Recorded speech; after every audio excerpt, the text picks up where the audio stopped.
are going to make some stew peas, different kind of stew peas. We're going to make pig's tail. Pig's tail today. So you cut it, you know, this is already cut. Let me show you. Get a sharp knife and you just cut as hard as you can. And this is how you do it. Yes, yes. And you cut it off like small pieces in this, and then I'll show you what's going on in one Honey Bell kitchen later. Yes. So this is how I use lemon and vinegar, and I'm washing my pig's tail. You cut them up this small, see? I still gotta work on my part. And you wash 2 times.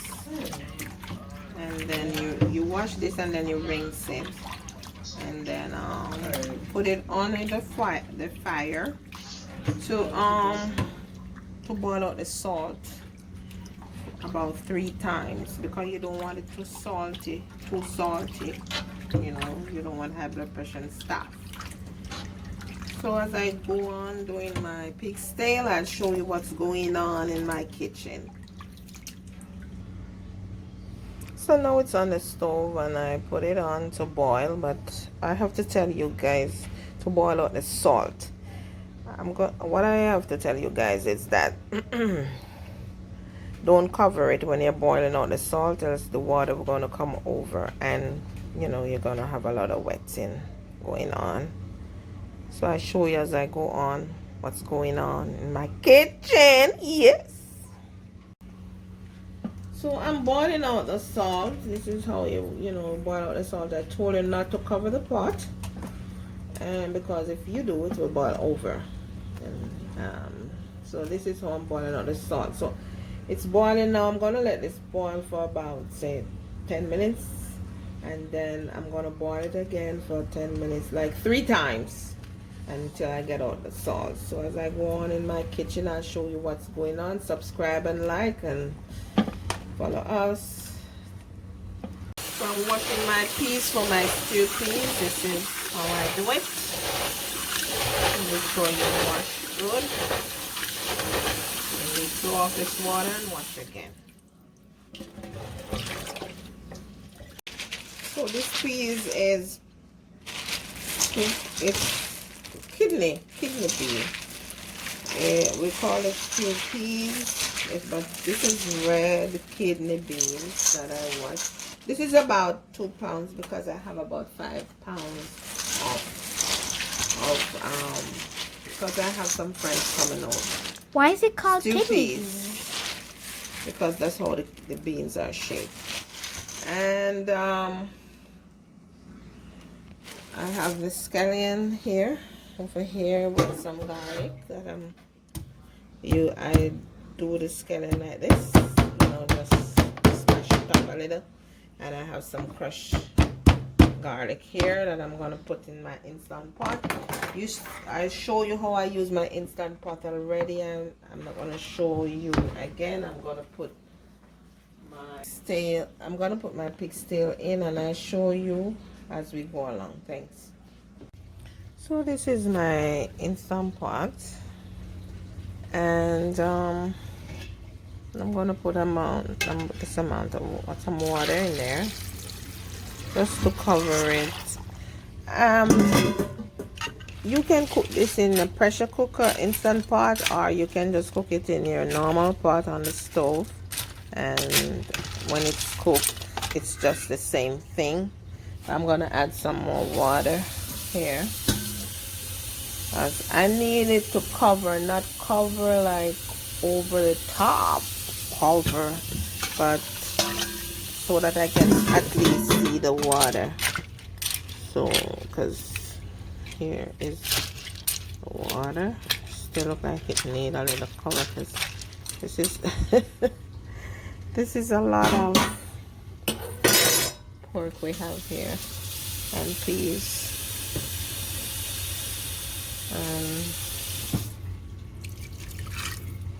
My daughters are here. I'm gonna put some spinach in this because my baby, some spinners after, dumpling spinners, because my baby Michaela, she's 8, she loves the spinners. Hey. Right, Michaela? Yep. So it's about this, and I'm going to cover it and I'm going to put it on stew instead of pressure, because remember I cooked the pigtail already, where I was boiling the salt, and so it's a little bit soft, so I don't want to pressure, so I'll just put it at stew for right now, and I show you as we go on. And then before that, I almost forget my scallion, and I'm going to put this in to pressure with my garlic with some crushed pimento green. So as we go on, I show you what's going on in One Honey Bell Kitchen. Subscribe and like to our videos, and share and make some comments. If you like our video, tell me. And if this is the way you make your pigtail, your stew peas, yes, nice.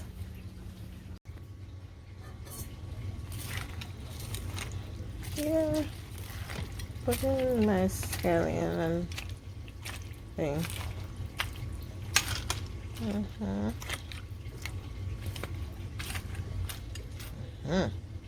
Yes, I'm gonna cover now on pressure and stew this down in my instant pot. Yes, so I'm putting some crushed onion. I grater it. I'm sorry, not crushed. Grater onion and some fresh thyme in there, and I'm gonna put some, and I'm gonna put some garlic, some crushed fresh garlic. I also put a block of coconut milk. You can put like a tin of coconut milk depending on how much you have, or you can put a block, or you can put the powder coconut milk. But coconut milk makes it taste very good. So make sure this don't stick. You have to keep on stirring. So my pigtail is cooking away. That looks delicious. Yes, it is, baby. My daughter, she's here with me. Hey guys. Michaela, she's 8 years old, and I'm showing Michaela how to cook all these nice dishes. She loves to cook and bake. I can't wait until it's ready. I know. I can smell it from the camera. Yeah, yes, girl. Anyway, so when this finished, I'll show you what's going on in my kitchen today. Pigtail, yeah.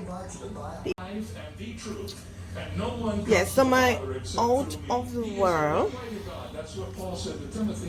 pigtail stew peas is ready, and it smells good and it looks good, you know. So remember, this is about 5 pounds because I'm cooking for a lot of people today, and so and I put about 2 pounds of peas, you know. And some people, if they want to get the color, they put like beetroot juice, a little bit, just the real juice, just grater it and put some, and then some people put ketchup, some people put soy sauce. But if you put a lot of peas, you don't need anything, and you don't need no cornstarch, because if you look at the consistency, it's very thick. So I'm just stirring everything in, and it's ready. So subscribe and like to our videos, and follow us. Hi, I forget to tell you about my spinners. How can you make stew peas without spinners? No way! That's the best of it. So look, I also put my spinners. You can get your little dumpling in your stew peas to eat. And that's it.